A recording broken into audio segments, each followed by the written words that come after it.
Good evening, all of you, and welcome to today's daily test paper NDA 51 discussion. आज हमने 51st paper conduct किया था NDA का।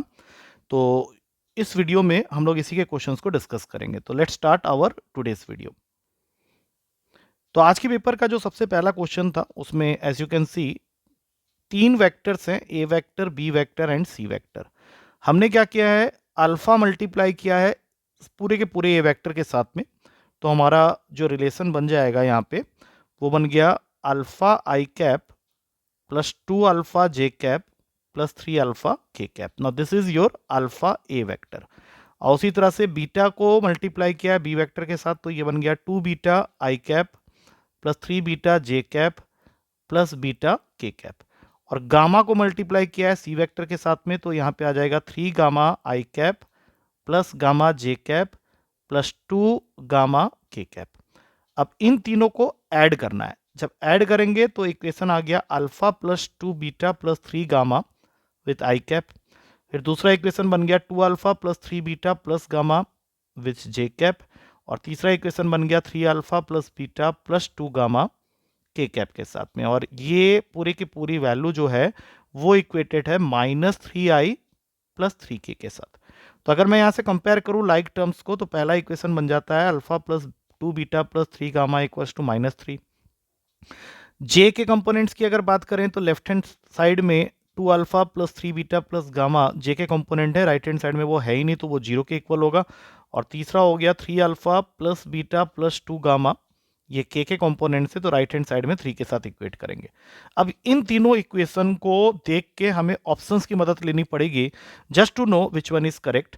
तो आफ्टर केयरफुल इंस्पेक्शन अगर हम लोग फर्स्ट ऑप्शन को चेक करें तो फर्स्ट ऑप्शन तीनों इक्वेशन को सेटिस्फाई कर रहा है, तो A is the correct answer for alpha beta gamma. क्योंकि अल्फा ए ऑप्शन के हिसाब से 2 है, बीटा -1 है और गामा -1 है, जो कि इन तीनों इक्वेशन को सेटिस्फाई कर जाएगा।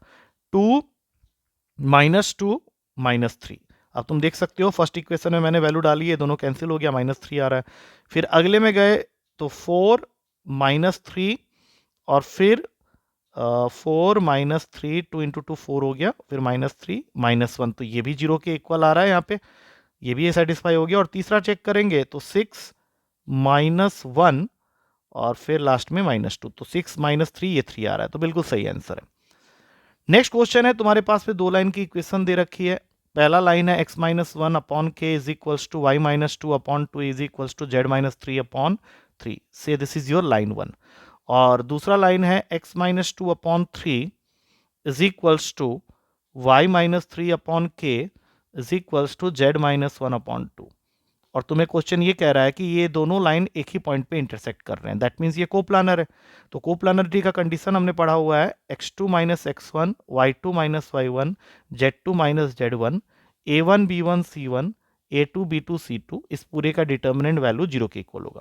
तो अगर हम लोग इस क्वेश्चन की बात करें तो x2 - x1 मतलब 2 - 1 दैट इज 1, y2 - y1 मतलब 3 - 2 that is also 1, z2 - z1 1 - 3 that is -2। अब a1 b1 c1 तो क्लियरली विजिबल है, k 2 और 3, और यहाँ पे आ जाएगा 3 a2 b2 एंड c2। अब इसको अगर हम लोग सॉल्व करेंगे तो यहाँ से जो k की वैल्यू निकल के आएगी वो -5 की आएगी, तो हम लोग का पहला ऑप्शन सही आंसर है। अब चलते हैं अगले क्वेश्चन में। अब यहाँ पे इक्वेशन दे रखी है 8 cos 2 theta plus 8 sec 2 theta is equals to 65, और उसने तुमको थीटा पे रेस्ट्रिक्शन डाल दिया है कि वो 0 से π/2 के बीच में होगा, मतलब पॉजिटिव होना चाहिए। अब यहाँ पे क्या करो, cos 2 थीटा को लेट कर लो t, because we know cos और sec एक दूसरे के रेसिप्रोकल होते हैं।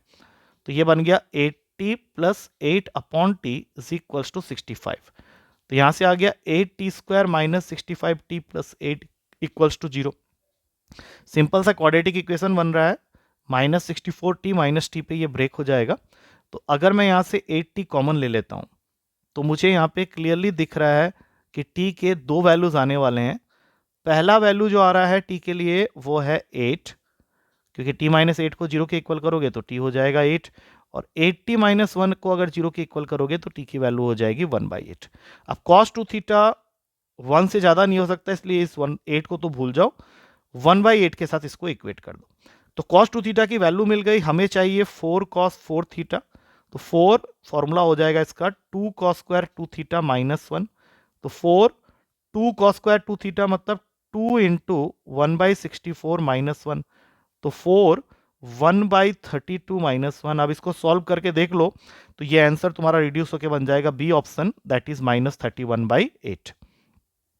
अगला क्वेश्चन है, तुम्हें एक ट्रायंगल के अंदर में तीनों साइड्स दे दिया है A2 B3 C5 और एंगल C पूछा है। तो सीधा cos C के फॉर्मूले में चले जाओ, जो कि होता है A² + B² - C² अपॉन में 2AB। तो A² मतलब 4, B² मतलब 9, C² मतलब 25 और 2 इंटू 2 इंटू 3 2AB करोगे तो 12 आ जाएगा। तो ऊपर -12 नीचे 12 आ रहा है तो -1 आ रहा है। अब C की वैल्यू हो जाएगी इस हिसाब से पाई, लेकिन ट्रायंगल में अगर एक एंगल को तुम पाई कर रहे हो तो ट्रायंगल तो पॉसिबल ही नहीं है, इसलिए डी हो जाएगा नन ऑफ दिस इसका आंसर। अगला क्वेश्चन है, angle of elevation of a tower from a point A due south. अब यहाँ पे एक पॉइंट ले लो ए ड्यू साउथ, और यहाँ पे तुम्हारा एक टावर है जो कि एंगल बना रहा है। सपोज कर लेते हैं टावर ये है, तो यहाँ पे ये एंगल बन रहा है ए पॉइंट पे 30 डिग्री का। And from a point B due west. अब देखो भाई डायरेक्शन सेंस तो तुम लोग सबको होगा, ये नॉर्थ है, ये साउथ है, ये ईस्ट है और ये वेस्ट है। तो यहां से जो एंगल बन रहा है तुम्हारा, ये बन रहा है, सपोज कर लेते हैं इसको P कर लेते हैं, तो ये बन रहा है यहाँ पे 45 डिग्री का। और हमें height of the tower already given है। If height of the tower मतलब OP की वैल्यू ऑलरेडी गिवन है तुमको 100 मीटर की, और तुमको ये AB डिस्टेंस फाइंड आउट करना है। तो सीधी सी बात है, हम लोग पहले ट्रायंगल OPB ले लेते हैं, इन ट्रायंगल OPB।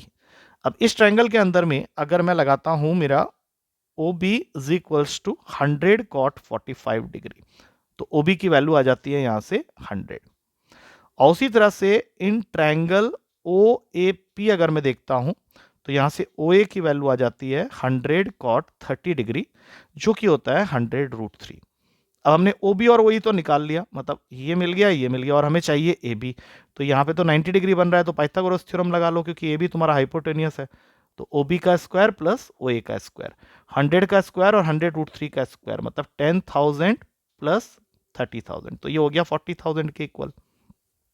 अब यहाँ से सीधी सीधी बात है कि 200 मीटर आंसर होगा, क्योंकि हम लोग इसका अंडर रूट ले लेंगे, तो B is the correct answer. अगला क्वेश्चन है 2 tan इनवर्स cos x, जिसका फॉर्मूला होता है tan इनवर्स 2x मतलब 2 cos x upon 1 minus x square मतलब 1 माइनस cos स्क्वायर x, क्योंकि cos x x की जगह बैठा है। और राइट हैंड साइड में tan इनवर्स 2 cosec x को लिख लेते हैं 2 अपॉन sin x। तो अगले स्टेप में tan इनवर्स कैंसिल, 2 कैंसिल, तो यहां से आ गया cos x upon sine square x is equals to 1 by sine x. एक एक साइन x कैंसिल हो गया, cot x की वैल्यू आ गई 1, x हो गया 45 डिग्री। अब x अगर 45 डिग्री है तो साइन 45 प्लस कॉस 45 यही निकालना है, sine x plus cos x। तो ये 1/√2, ये भी 1/√2, तो आंसर आ जाता है 2/√2, जिसको तुम लिख सकते हो √2, जो कि बी ऑप्शन में अवेलेबल है। अगला क्वेश्चन तुमसे पूछ रहा है कि what is the number of lines which passes through the point 2, -3 and are at the distance 8 from the point -1, 2। अब सीधी सी बात है, इनका अगर तुम डिस्टेंस निकालते हो डिस्टेंस फॉर्मूला से, तो ये डिस्टेंस तुम्हारा आ रहा है जैसे 9 + 25, मतलब ये √34 आ रहा है, जो कि लेस देन 8 है। तो ये तो पॉसिबल ही नहीं हो पाएगा कि ऐसे कोई लाइन तुम ड्रॉ कर सको, तो इसका आंसर डी हो जाता है 0। नेक्स्ट क्वेश्चन है, you have to find the equation of a circle which passes through these 2 points and whose centre lies on the straight line. Straight line जिसके ऊपर में इस सर्कल का सेंटर लाई करता है वो है y - 4x + 3 = 0। मैं इसको थोड़ा सा सीधा करके लिख लेता हूं, सो दैट अगर मुझे ऑप्शन से इस क्वेश्चन को करना है, जो कि बेस्ट तरीका है, तो मैं सीधा ऑप्शंस की मदद ले लूंगा। और ऑप्शन में से भी तुम सीधा देखो कि तुम्हारा जो बी ऑप्शन है उसका जो सेंटर है, इसका सेंटर हो जाएगा 2 और 5। तो 2 और 5 को अगर तुम x और y की जगह में डालते हो तो यही इकलौता ऑप्शन है जो इसको सेटिस्फाई कर रहा है, तो इसका आंसर हो जाएगा बी।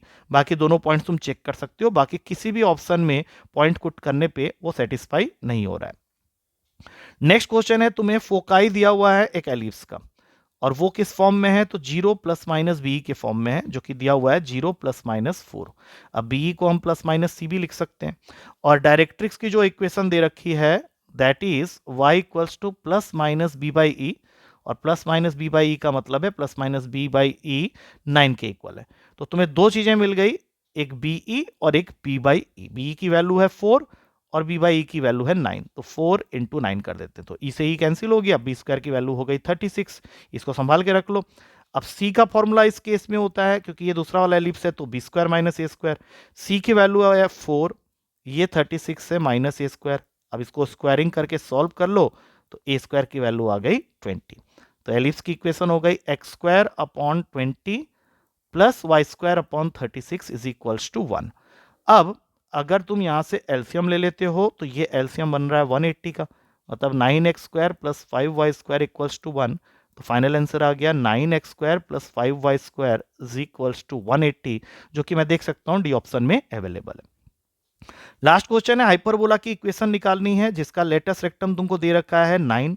लेटेस्ट सेक्टम का फॉर्मूला होता है 2b स्क्वायर बाई ए, जो कि 9 दे रखा है, और इसेंट्रिसिटी की वैल्यू दे रखी है 5/4। अब इस केस में इसेंट्रिसिटी का फॉर्मूला होता है 1 plus B square by A square. तो 5/4 तुम्हारी जो वैल्यू है वो 1 plus B square by A square के इक्वेट रूट के साथ में कर देता हूं। अब इसकी स्क्वायरिंग करेंगे तो ये बन जाएगा 25/16 is equals to 1 plus B square by A square. अब बी स्क्वायर की वैल्यू यहां से निकाल लो, जो कि आ रहा है 9a/2, और यहां पे पुट कर दो।